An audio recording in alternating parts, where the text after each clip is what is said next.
हरिशरण अनंतानंद कोटि ब्रह्मांड नायक भक्त वत्सल शरण शरण पावन करुणा और विमले। भगवान की महती कृपा करुणा से हम आप सब मान्य जी का श्रवण लाभ ले रहे हैं। एक बार प्रेम से बोलिए भक्त वत्सल भगवान की जय। जय जय श्री सीताराम। तो कल की कथा में हम लोग सुन रहे थे कि किस प्रकार भगवान के राज्याभिषेक की बात चली और सब लोग इस बात से सहमत भी थे। महाराज दशरथ ने सबसे उनका विचार पूछा कि आप बताइए कि राम को राजा बनाने का विचार कैसा है। सबने दशरथ जी की बात में सहमति जताई, बल्कि सबने तो यहाँ तक कह दिया कि जितना जल्दी हो सके आप राम जी को राजा बना दीजिए और आप जो है ये राजा का पद त्याग दीजिए। महाराज सब लोग बहुत प्रेम से भगवान के राज्याभिषेक का इंतजार कर रहे हैं और पूरे अवध भर में जब ये बात पहुंची, गोस्वामी जी कहते हैं, सुनत राम अभिषेक सुहावा, बाज गह अवध बधावा, राम सिया तन सगुन जनाई, फिर कहीं मंगल अंग सुहाई। अब हुआ क्या कि पूरी अयोध्या में ये बात फैल गई कि महाराज राम जी का तो राज्याभिषेक होने वाला है। जब पूरी अयोध्या नगरी में ये बात फैल गई तो सब लोग बड़े प्रसन्न हो गए। ये तो बहुत ही अच्छी बात है, पर अभी तक भगवान श्री राम को किसी ने नहीं बताया है कि आपका राज्याभिषेक होने वाला है, क्योंकि दशरथ जी ने जिस दूत को भेजा था वो भी पहुंचा ही नहीं। तो भगवान को कुछ न कुछ एहसास हो रहा था कि कुछ तो बढ़िया होने वाला है। ये केवल एक लीला है, बाकी भगवान तो खैर सर्वांतर्यामी है। भगवान तो सबके मन की बात भी जानते हैं, तो बाहर क्या होने वाला है वो तो भगवान को पता ही है। और दूसरी बात ये कि जो होता है सो ठाकुर जी की इच्छा से होता है। राम की चाहे सो होई, करे अन्यथा अस नहीं कोई। तो भगवान केवल ये लीला कर रहे। भगवान को शगुन हो रहे थे पहले से, किशोरी जी को भी शगुन हो रहे थे, तो उनको ये तो पता था कि कुछ बहुत बढ़िया होने वाला है, पर ये नहीं पता था कि होने क्या वाला है। तो भगवान ने सोचा कि मेरे जीवन में बढ़िया बात तो यही कि मेरा भक्त जो है आए और मुझसे मिले। मेरे लिए तो मेरे भक्त ही सबसे बढ़िया है महाराज। तो कौन सा भक्त है जो मिलने वाला है। भगवान ने सोचा कि हनुमान जी तो अभी बहुत समय बाद मिलेंगे। फिर उन्होंने सोचा कि बाकी जितने भी भक्त हैं वो भी अभी वन में जाएंगे, उसके बाद ही मिलेंगे। बचते हैं भरत जी महाराज। तो भगवान ने सोचा कि शायद भरत आ रहा है, भरत के आने की प्रसन्नता सारे अयोध्या में है, और वो भी क्यों ना भरत जी जैसा एक धर्मनिष्ठ महात्मा, एक संत बहुत बहुत दुर्लभ है। तो संत के आने की सबको प्रसन्नता नहीं होती, जैसा कि कल भी हमने सुना था। बड़ा प्यारा भाव श्री कबीर दास जी का है। वे कहते हैं, मेरे मन में तो यही बड़ो चाव, संतन को देखूं आव। तो मेरे मन में तो यही बड़ो चाव, संतन को देखूं आव। तो बड़ा प्यारा भाव है। श्री कबीरदास जी कहते हैं कि मेरे मन में बहुत चाव है कि मैं संतों को आता हुआ देखूं, यानी कि संत जो मेरे घर में पधारे, संत मुझे कृतार्थ करे। जो व्यक्ति संतों के प्रति ऐसी श्रद्धा रखता है, भगवान को वो बहुत प्रिय है। जो भगवान के भक्तों से प्रेम करता है वो व्यक्ति भगवान को अत्यंत प्रिय है। तो इस प्रकार जो है भगवान और श्री जानकी जी मन ही मन विचार कर रहे थे कि शायद भरत जी आने वाले हैं, और इसलिए जो है सारा नगर आज बहुत प्रसन्न है। भगवान ने श्री जानकी जी से कहा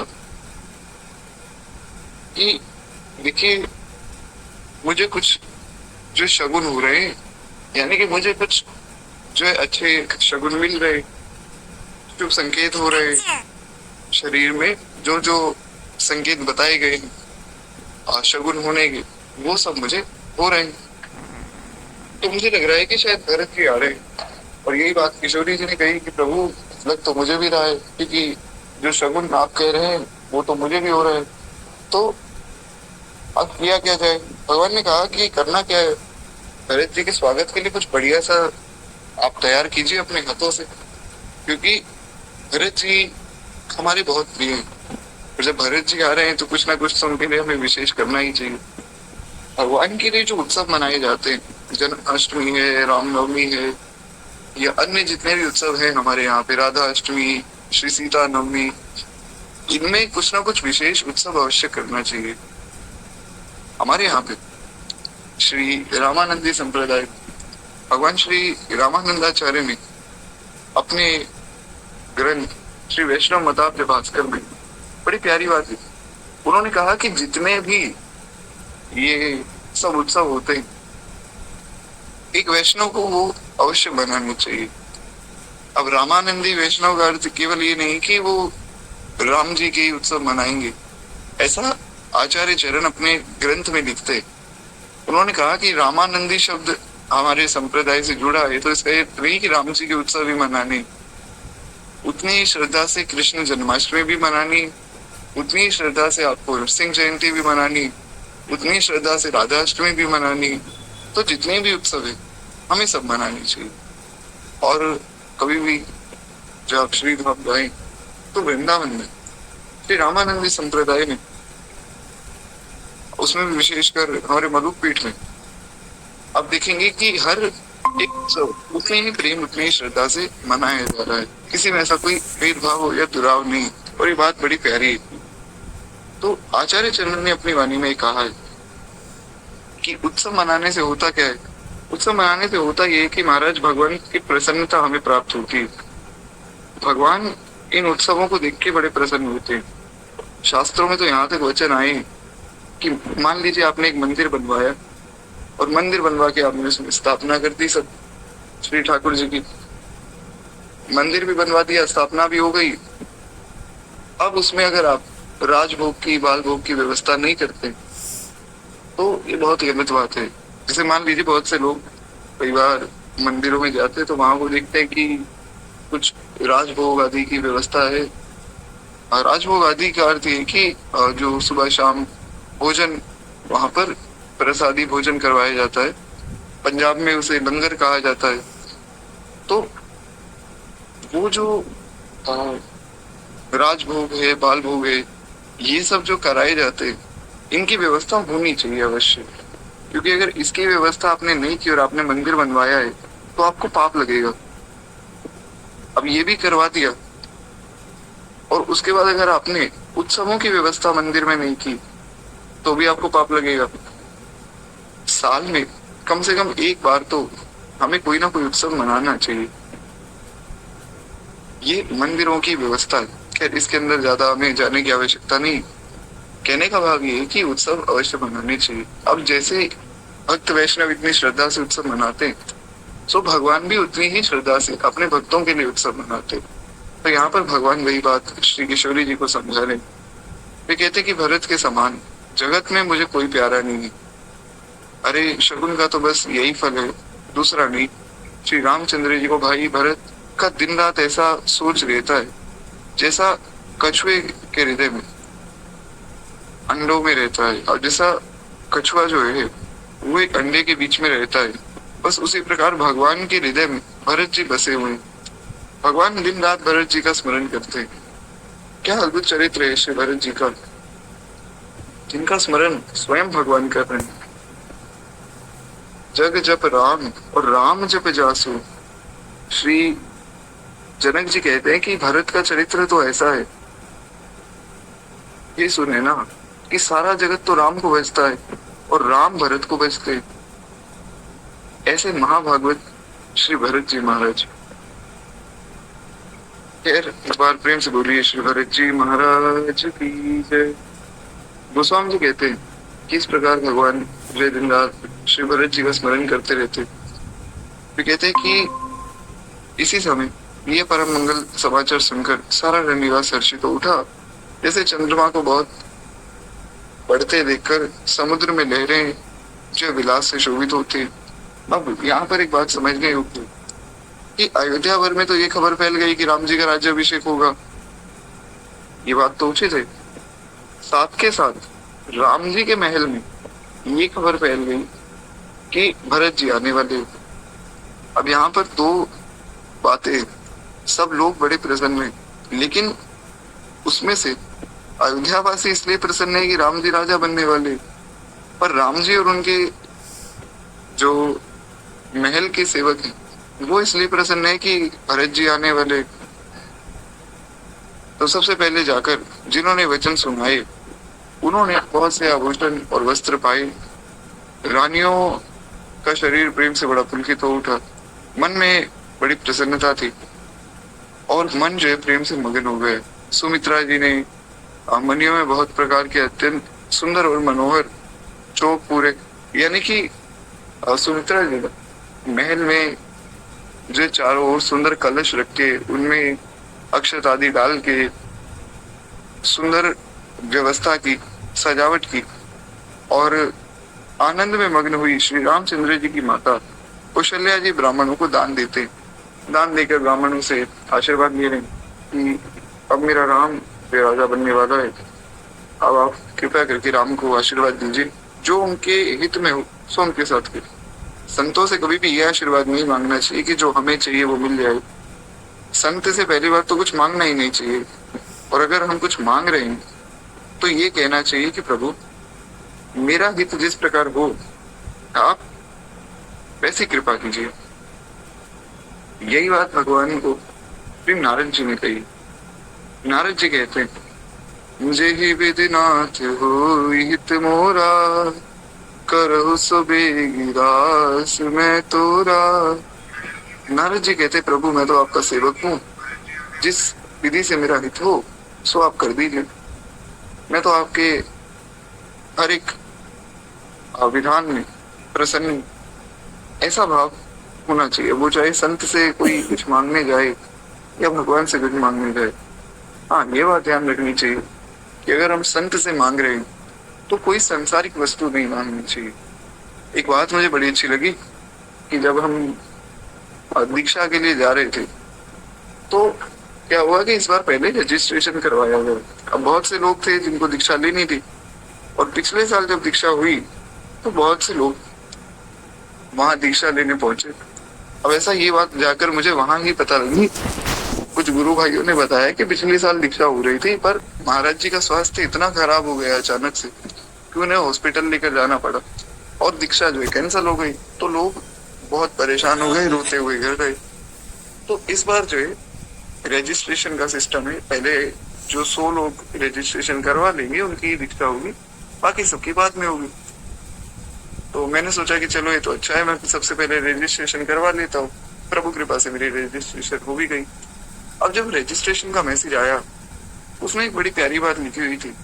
उन्होंने कहा कि महाराज आप दीक्षा के लिए जो है पहली बात तो भारतीय वेशभूषा में आई, ये पैंट शर्ट पहन के इन चीजों का यहाँ पे कोई मूल नहीं, आपको धोती और कुर्ते में आना है। और दूसरी बात ये है कि आकर दीक्षा के वक्त या गुरु पूजन के वक्त गुरुदेव से सांसारिक वस्तु नहीं मांगनी। कोई धन मिल जाए, गाड़ी मिल जाए, घर मिल जाए या पुत्र मिल जाए, ये सब चीजें आपको आकर गुरुदेव से नहीं मांगनी। मांगना है तो परमार्थ की बात कीजिए, भगवान का नाम लीजिए, भगवान का भजन मांगिए, ये संसारिक वस्तुएं मत मांगिए। अभी बात मुझे बड़ी प्यारी लगी, मैंने जाकर वहां पर पूछा भी, वो बोले कि देखो ये बात हमने अपने मन से नहीं लिखी, ये बात स्वयं गुरुदेव भगवान कहते हैं कि संतों से जब भी मांगो तो परमार्थ की वस्तु मांगो। संसार तो आज है कल नहीं। खैर इसी प्रकार यहाँ पर माँ कौशल्या ने किया। माँ कौशल्या ने सब ब्राह्मणों से ये कहा कि आप आशीर्वाद दीजिए कि जो मेरे राम में के लिए हित में हो वो उसके साथ होना चाहिए। अगर उनका राज्याभिषेक होना हित में है तो भी ठीक है, राज्याभिषेक होना नहीं है हित में तो ना हो ही। खैर कहते हैं, राम राज अभिषेक सुनी ये हर्षे नर नारी, लगे सुमंगल सजग सब विधि अनुकूल विचारी। कहते श्री राम जी का राज्याभिषेक सुनकर सभी स्त्री पुरुष हृदय में हर्षित हो उठे और विधाता को जो है अपने अनुकूल समझकर सब सुंदर मंगल साज सजाने लगे। तब राजा ने वशिष्ठ जी को बुलाया और शिक्षा देने के लिए श्री रामचंद्र जी को महल में भेजा। गुरु आगमन सुनते ही श्री रघुनाथ जी दरवाजे पर जाकर उनके चरणों में मस्तक नवाते। अब हुआ क्या, देखिए बड़ी सुंदर बात है कि एक शिशु के सबसे पहले गुरु उसके माता पिता है। अगर वो उसको संस्कार नहीं देंगे तो उसको कोई भी नहीं समझा सकता है।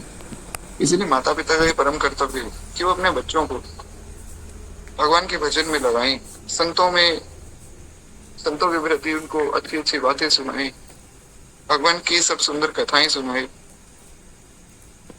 और संतों के प्रति उनके मन में श्रद्धा जगाए। ये काम माता पिता का है। यहाँ पर श्री दशरथ जी ने वशिष्ठ जी को बुलाया और वशिष्ठ जी को कहा कि गुरुदेव, राम जी को मैंने बुला लिया है और राम जी आ गए हैं। अब आप जो है कृपा करके राम जी को जो है थोड़ी शिक्षा दे दीजिए कि किस प्रकार जो है सब काम करना है, क्योंकि अब राम राजा बनने वाले हैं। हालांकि राम तो खैर सब शास्त्रों के बारे में और सब विधि विधानों के बारे में अच्छे से जानते हैं, पर फिर भी जो है आप तो गुरु हैं और ये मर्यादा है, तो आप कृपया करके कुछ राम जी को शिक्षा देकर आइए। गुरुदेव भगवान वहां से गए और वे भगवान श्री राम को शिक्षा देने पहुंचे।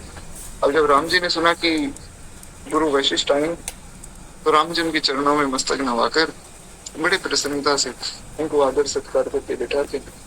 सादर अर्घ देई घर आने, सोरह भांति पूज सम्मानी, गए चरण सिंह सहित गहोरी, बोले राम कमल कर चोरी। कहते कि आदर पूर्वक अर्घ्य देकर उन्होंने अब गुरुदेव को घर में बुलाया और लाकर षोडशोपचार से उनकी पूजा की, उनका सम्मान किया।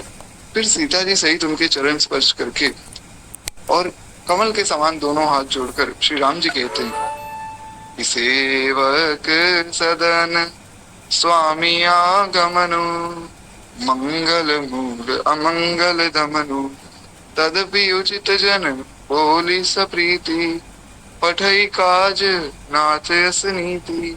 बड़ा प्यारा भाव है। भगवान की दीनता देखिए, जो अनंत कोटि ब्रह्मांड के स्वामी, उनका स्वभाव देखिए कितना सुंदर है कि वे वशिष्ठ जी को कहते हैं कि हे गुरुदेव, आप तो स्वामी हैं और मैं आपका सेवक हूँ। अब स्वामी के घर सेवक जो है जाए ये तो बात समझ में आती है, लेकिन स्वामी स्वयं चलकर सेवक के घर आ जाए तब तो समझ जाना चाहिए कि बात कुछ बहुत ज्यादा विशेष है। तो गुरुदेव बताइए मेरे लिए क्या आज्ञा है, ऐसी क्या बात है जो आपको स्वयं चलकर इस दास के घर पे आना पड़ा, ऐसा क्या हुआ है। तो वशिष्ठ जी ने जब ये सब देखा कि भगवान का स्वभाव कितना सुंदर, वशिष्ठ जी तो जानते हैं क्योंकि वे तो त्रिकालदर्शी हैं, वे जानते हैं कि कोई मनुष्य तो है नहीं, ये तो साक्षात भगवान है जिनका दिन रात मैं पूजन करता हूँ, दिन रात मैं जिनका ध्यान करता हूँ। इतने वर्षों से इक्ष्वाकु जी से लेकर रघु जी तक और रघु जी से लेकर दशरथ जी तक मैं सबका पुरोहित बना केवल और केवल राम जी को पाने के लिए, तो ये तो साक्षात भगवान है। तो गुरुदेव सोचते हैं कि भगवान का स्वभाव कितना सुंदर है कि मुझ जैसे सेवक पे भी इतना प्रेम बरसा रहे। मन ही मन बड़े प्रसन्न हो गए। भगवान ने कहा कि उचित तो यही है कि प्रेम पूर्वक दास को जो है कार्य के लिए बुलाना चाहिए, ऐसे ही नहीं चाहिए। परंतु प्रभु आप अपनी प्रभुता छोड़कर मेरे घर आए, आप आदेश कीजिए कि मैं क्या सेवा कर सकता हूँ। ये बात कोई मनुष्य नहीं कह रहा है, ये बात अनंत कोटि ब्रह्मांड का स्वामी कह रहा है। ऐसी होनी चाहिए एक वैष्णव में, एक भक्त में दीनता। हम लोग आज जो इतने कृतज्ञ होते जा रहे कि अपने अहंकार में बड़ों को भी कुछ नहीं समझते। वैष्णव बनना तो दूर की बात है, हम एक मनुष्य नहीं बन पा रहे। पर भगवान की दीनता देखिए कि भगवान अपने स्वामित्व को छोड़ के भक्त के सामने बिक जाते हैं। और ऐसा कोई एक उदाहरण नहीं है, अनेकों उदाहरण, वो चाहे कोई भी रूप हो, कोई भी लीला हो, अनेकों उदाहरण है कि भगवान भक्त के लिए बिकने के लिए तैयार हो गए। खैर कहते हैं, प्रेम में सने हुए वचन सुनकर मुनि वशिष्ठ ने श्री रघुनाथ जी की प्रशंसा करते हुए कहा कि हे राम, भला आप ऐसे क्यों ना हो और आप ऐसा क्यों ना कहें। रघुवंश के भूषण जो हैं, जैसा कि हमने सुना ही है कि अगर किसी व्यक्ति से हम बात कर रहे हैं तो जिस प्रकार हम बात कर रहे हैं, जो हमारी बात करने का एक ढंग है, उससे ये पता लग जाता है कि एक व्यक्ति को कितने संस्कार मिले। तो वही बात यहाँ पर गुरुदेव वशिष्ठ कह रहे हैं। वे कहते हैं कि आप ऐसी बात क्यों ना करें, आप सूर्यवंश के राजा हैं, आपके पिताजी इतने दीन, आपकी माता जी इतनी दीन, इतना सुंदर उन दोनों का स्वभाव है, इतने अच्छे उनके संस्कार है, तो आपको भी वही संस्कार मिले, आप ऐसी बात तो करेंगे ही। और उसमें भी आप रघुवंश के, सूर्यवंश के भूषण है। जितने राजा हुए इस सूर्यवंश में वो सब बढ़िया हुए, सब एक से बढ़कर एक हुए, पर आपके जैसा तो कोई भी नहीं है प्रभु, आप तो आप ही हैं। और ये बात उचित भी है, क्योंकि श्री ठाकुर जी जैसे तो केवल ठाकुर जी, भगवान जैसा ना तो कोई हो सकता है। और ऐसा एक भाव है बड़ा प्यारा कि जितने राजा हुए उन्होंने अपना राज्य बहुत अच्छे से किया।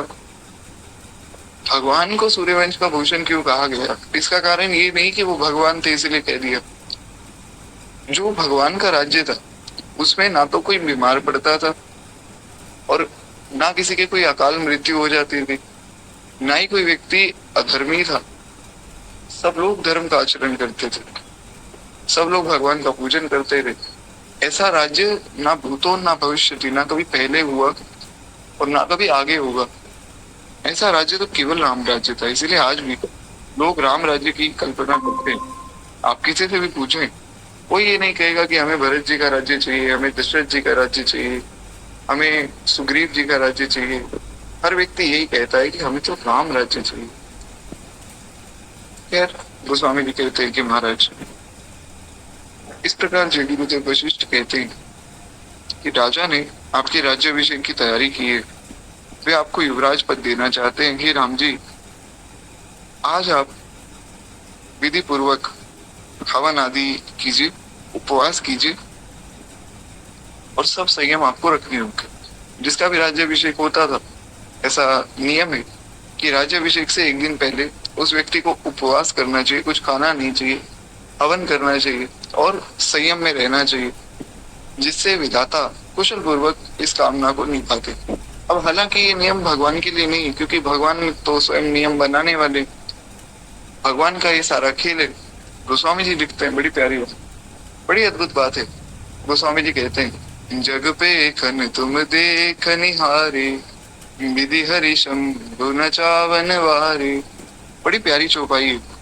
अब ये चौपाई इतनी गूढ़ है कि इस पर ही कई दिनों तक चर्चा हो सकती है।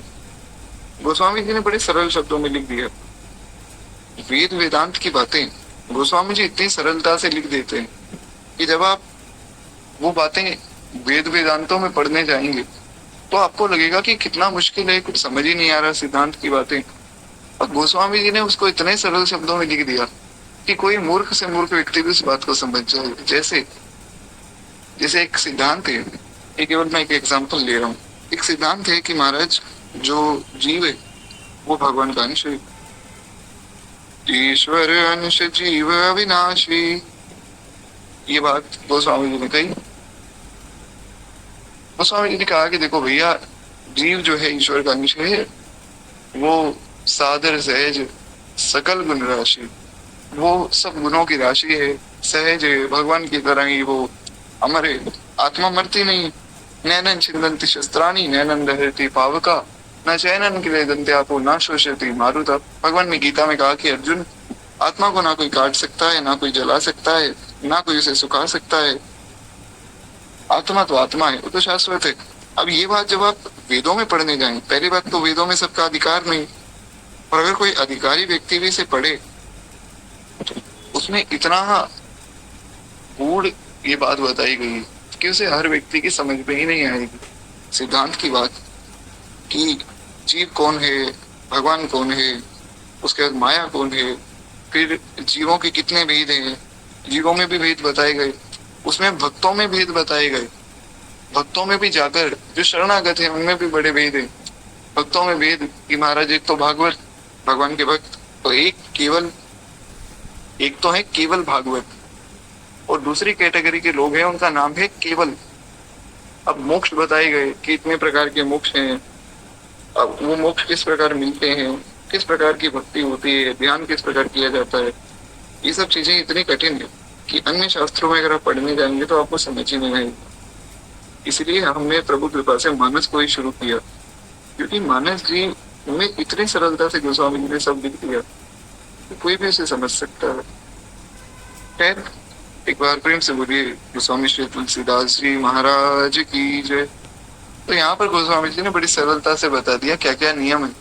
अगर किसी को राजा बनना है तो एक दिन पहले उसको व्रत करना चाहिए, उसके बाद हवन करना चाहिए विधि पूर्वक, संयम में उसे रहना चाहिए, और जिससे जो है विधाता कुशल पूर्वक उस सब काम को निभा दे। तो हाँ, जैसा कि मैं बता रहा था कि महाराज भगवान के लिए कोई नियम, कोई कानून कुछ भी नहीं है।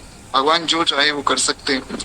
भगवान जब चाहे इस खेल को बंद कर सकते हैं। जग पे खन तुम देख निहारे। अब ये बात वेद वेदांत में बड़ी गूढ़ तरीके से बताई गई है कि सारा जगत, चराचर जगत एक माया है भगवान के द्वारा रचित। इसमें जो है अनंतों जीव भटकते रहते हैं। अब इसमें कोई भगवान की गलती नहीं है। एक प्रश्न आया था हमारे ग्रुप में, एक व्यक्ति, नाम नहीं मैं दूंगा, तो वो काफी अच्छे अच्छे प्रश्न करते हैं।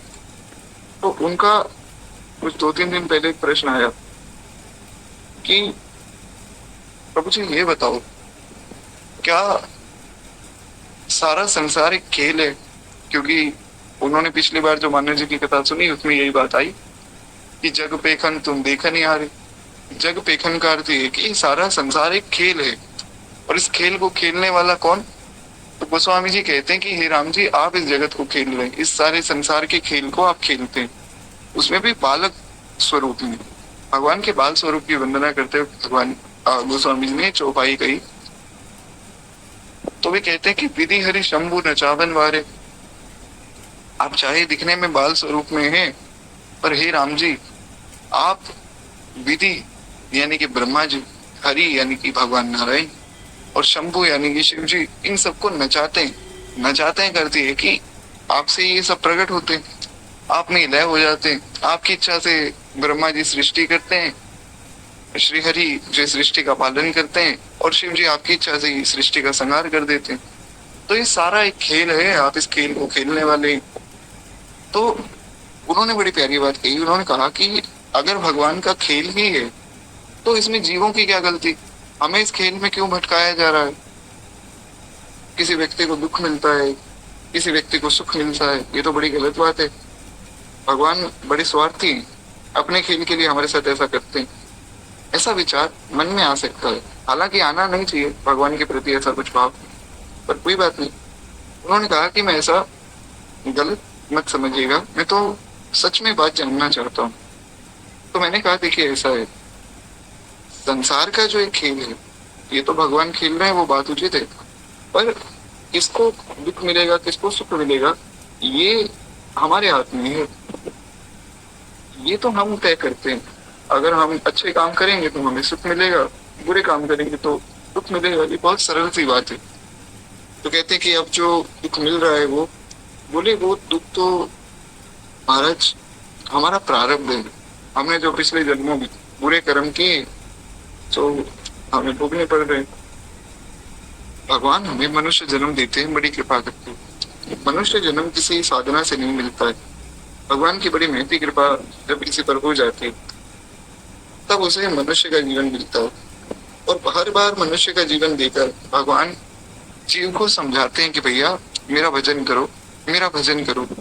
अब वो ना करे तो उसमें भगवान की गलती थोड़ी, वो तो आपकी इच्छा है, आप करना चाहो तो करो, नहीं करना चाहो तो ना करो। भगवान कितने कृपालु कि वो किसी को भजन के लिए फोर्स भी नहीं कर रहे कि नहीं मेरा भजन तो करना ही पड़ेगा। अब उसमें गलती हमारी है कि हम भजन ना करें। तो इसका प्रमाण यही है कि गीता में भगवान अर्जुन को ये बात कहते ही क्यों?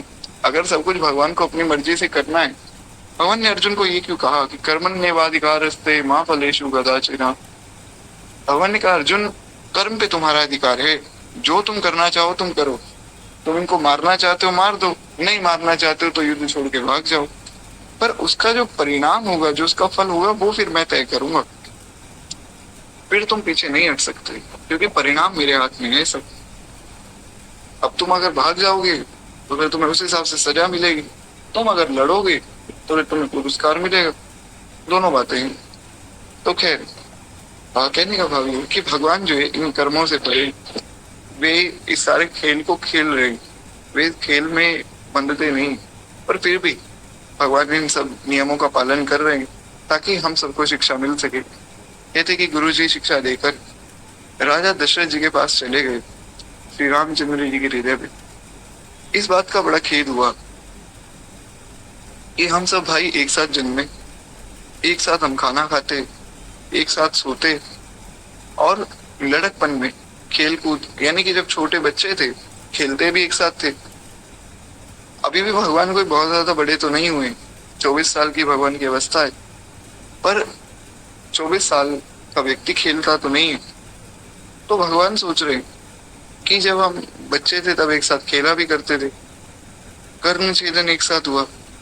पहले के समय में बच्चों का कर्ण छेदन करके उसमें सुंदर बाली आदि पहनाए जाते थे। आजकल तो सब व्यवस्था बिगड़ी हुई है। खैर, उसके बाद फिर यज्ञोपवीत भी एक साथ हुआ। सब कुछ एक साथ हो रहा है, जन्म से लेकर यज्ञोपवीत तक सब कुछ एक साथ हुआ। उसके बाद विवाह मेरे अकेले का होना था, विवाह भी जो है हमारा एक साथ हो गया। और जितने भी उत्सव हुए आज तक, सभी उत्सव हम चारों भाइयों ने एक साथ ही मनाए हैं। ऐसा लगता है कि मानो चार रूप में एक ही व्यक्ति बैठा हो, और अंदर की बात यह है कि चार रूप में एक ही व्यक्ति बैठा है। वाल्मीकि रामायण में वाल्मीकि जी लिखते हैं कृत्वात्मानं चतुर्विधम्, कि वो परात्पर पर ब्रह्म भगवान ही चारों रूपों में आए। ये राम जी ही चार रूप में आए। राम जी लक्ष्मण जी बनते हैं, राम जी भरत जी बनते हैं, और राम जी शत्रुघ्न जी बनते हैं। तो भगवान इस बात को सोच रहे हैं, बड़े परेशान हो रहे हैं कि भाई जब सब उत्सव एक साथ हुए, तो अब जब मेरा राज्याभिषेक हो रहा है तब भरत और शत्रुघ्न को यहाँ होना चाहिए था, क्योंकि वे दोनों ये उत्सव नहीं देखेंगे तो बात बनेगी नहीं। और दूसरी बात यह है कि राज्याभिषेक मेरा अकेले का क्यों हो रहा है? जब चारों भाई एक साथ खाते हैं, चारों भाई एक साथ सोते हैं, एक साथ जन्मे, एक साथ विवाह हुआ, एक साथ यज्ञोपवीत हुआ, तो राज्याभिषेक भी चारों का हो। विमल वंश यह अनुचित एकु, बंधु बिया बड़े ही अभिषेक, प्रभु सप्रेम पचितानि सुहाई, हरऊ भगत मन के कुटिलाई। प्रभु श्री रामचंद्र जी के सुनकर और प्रेम पूर्ण पछतावा भक्तों के मन में कुटिलता को हटने वाला है। अब ये बात जब कोई भक्त सुनता है, उसके मन में कितना प्रेम जागृत होता है कि मेरे ठाकुर कितने दयालु हैं। इतनी कृपा कि वो अभी भी ये सोच रहे हैं कि भाई मेरा भरत और मेरा शत्रुघ्न, वो दोनों यहाँ क्यों नहीं, और हम चारों का राज्याभिषेक क्यों नहीं हो रहा। भगवान ये नहीं सोच रहे कि अरे मैं राजा बन जाऊंगा फिर इन सबको मैं यहाँ से भगा दूंगा, या चलो ये भी नहीं, तो भगवान ये भी नहीं सोच रहे कि मैं अकेला राजा बन जाता हूँ जो कि मुझे बनाया जा रहा है, उसके बाद सब भाइयों को एक साथ रख लूंगा। भगवान का स्वभाव कितना सुंदर है। वे कहते हैं कि चारों भाइयों का एक साथ राज्याभिषेक होता तो कितना अच्छा होता। इसीलिए भगवान शिव सुंदर कांड में कहते हैं, तुम्हारा स्वभाव जी जाना, ताहि भजन तजि भावना। भोले बाबा कहते हैं कि हे उमा, जिसने भगवान श्री राम का स्वभाव जान लिया ना, वो फिर उनका भजन छोड़ के और कुछ कर ही नहीं सकता है।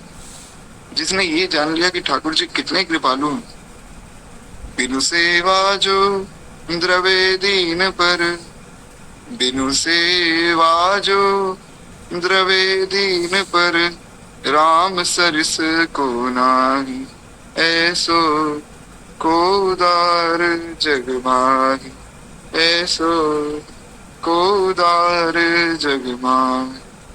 बड़ा प्यारा भाव है। गोस्वामी जी लिखते हैं, ऐसो को उदार जग माही, बिनु सेवा जो द्रवे दीन पर, राम सरिस को न। भगवान जैसा तो केवल और केवल भगवान ही, भगवान जैसा दूसरा कोई भी नहीं महाराज।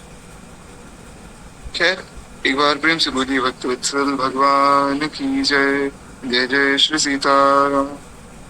अब आगे किस प्रकार भगवान का राज्याभिषेक हुआ वो हम कल की कथा में सुनेंगे। केवल 2 मिनट प्रेम से हम लोग महाराज जी की आरती करें।